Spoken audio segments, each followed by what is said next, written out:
four horses ride into the most famous vision in the whole Bible. Most people picture only fire and destruction. Few people know who each rider represents or why John saw them in this exact order. These four riders show up in movies, video games, and paintings across centuries, yet most viewers never learn where the image comes from in the first place. By the end of this video, you will know each horse, each rider, and the reason this scene still shapes how people picture the end of the world today. Revelation sits near the end of the New Testament. The Apostle John wrote the book while exiled on the island of Patmos near the end of the 1st century. He wrote to 7 churches in Asia Minor, real communities facing pressure, persecution, and doubt about their faith. Some believers faced jail. Others faced pressure to worship the Roman emperor or lose their jobs and standing in the community.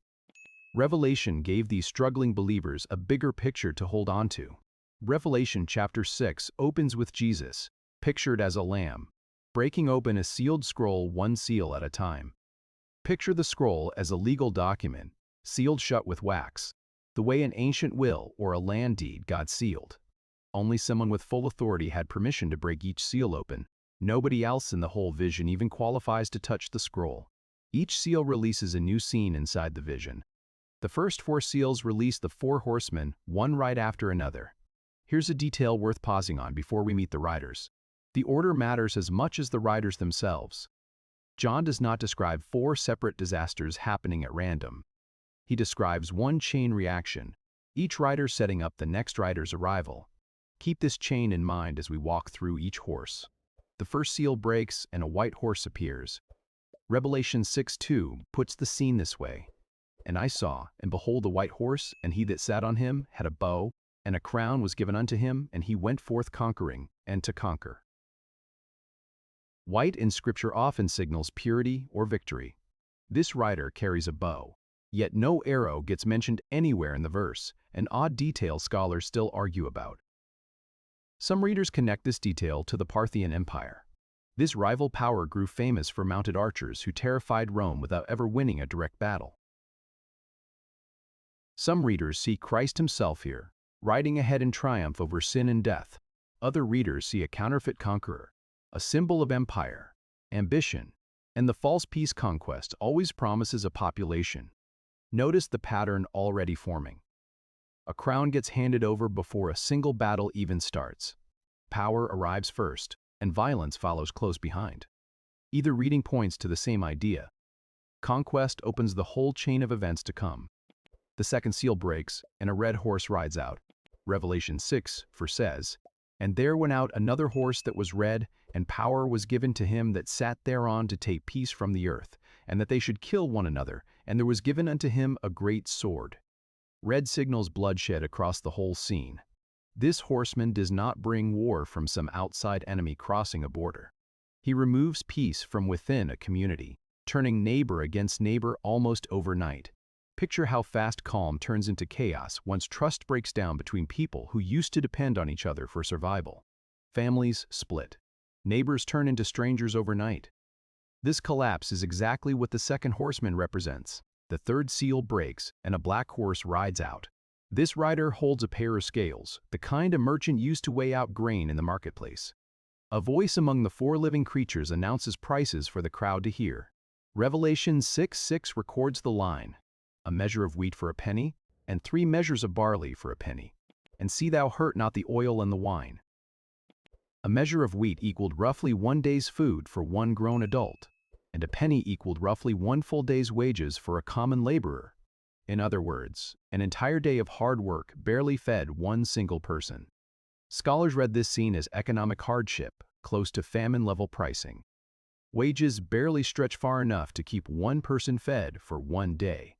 Basic grain becomes scarce and costly, while luxury goods like oil and wine stay untouched and available. This paints a picture familiar to anyone who lived through inflation or shortage, where working families suffer first while wealthy households barely notice the difference in daily life. Grocery prices climbing faster than paychecks feels modern. This scene proves the problem is ancient. The 4th seal opens, and this rider finally gets a name. Revelation 6:10 says, And I looked, and behold a pale horse, and his name that sat on him was Death, and hell followed with him.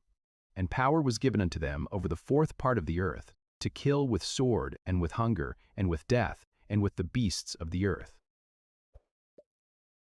Pale describes a sickly, ashen color, the color drained from a corpse after death. Power gets given to this rider and the figure trailing close behind him over 1/4 of the earth. This fourth rider gathers the full results of the first 3 riders combined. Nothing about this rider stands alone. Conquest leads to war. War leads to famine. Famine leads to death.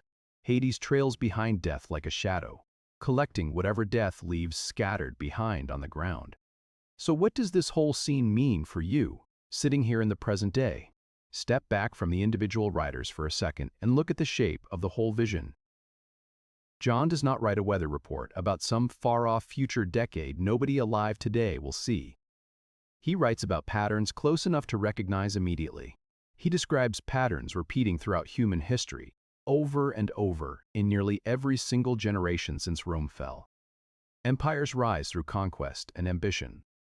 Peace breaks down into violence between neighbors. Those same neighbors once trusted each other completely. Economic systems crush the vulnerable while the comfortable barely feel the strain of hard times. Death follows all of this, every single time, without exception.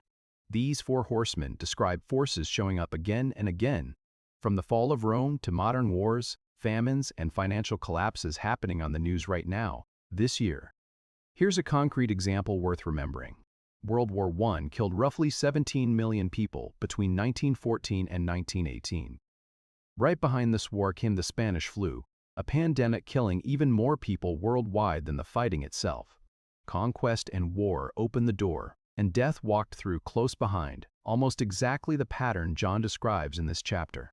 History keeps handing us fresh versions of the same 4 riders, dressed in new uniforms and new headlines each time. Here's a practical way to hold this idea steady in your mind going forward. When you watch the news and see war, inflation, or disasters somewhere in the world, this passage does not tell you God abandoned the world to random chaos.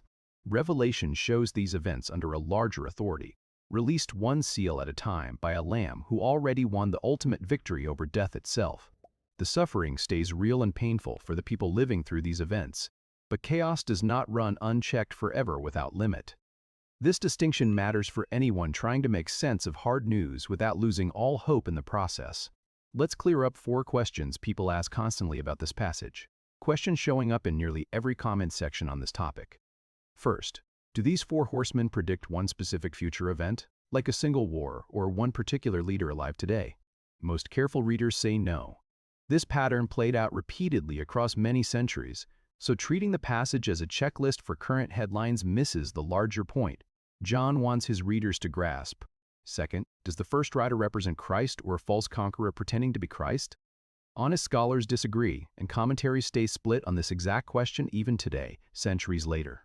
Third, are these 4 horsemen demons, angels, or something else entirely different? The text never labels them either way. John describes riders carrying out a mission under divine permission, nothing more specific than this simple description. The riders act as instruments, not independent villains running their own agenda. Fourth, why does only the 4th rider get a proper name while the other 3 stay nameless? Most readers point to escalation. Death arrives as the final result, once conquest, war, and famine already run their course through society. What every side agrees on is the pattern itself, running from start to finish. Conquest leads to conflict, conflict leads to scarcity, and scarcity leads to death. Let's bring the whole lesson together now. The 4 horsemen are not random monsters pulled from a nightmare with no purpose. They represent conquest, war, famine, and death. 4 forces shaping human history since the beginning of recorded time. John saw them released from a scroll held by Jesus, meaning even the darkest patterns running through history stay under a larger plan and a larger purpose beyond human control. This single detail changes how the whole vision reads.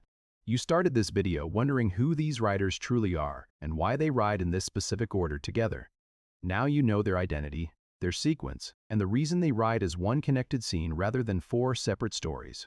Before the next video, read Revelation chapter 6 on your own, slowly, one seal at a time without rushing through the imagery. Grab an actual Bible or open one on your phone and sit with the words directly instead of relying only on this summary. Notice how each new seal connects directly to the seal right before, building one continuous story. Then answer this question for me down in the comments below. Which of the four horsemen feels most present in the world around you right now? Write your answer honestly, even if the answer feels uncomfortable to admit out loud. Subscribe for next week when we walk through the fifth and sixth seals and see exactly what John saw next in his vision.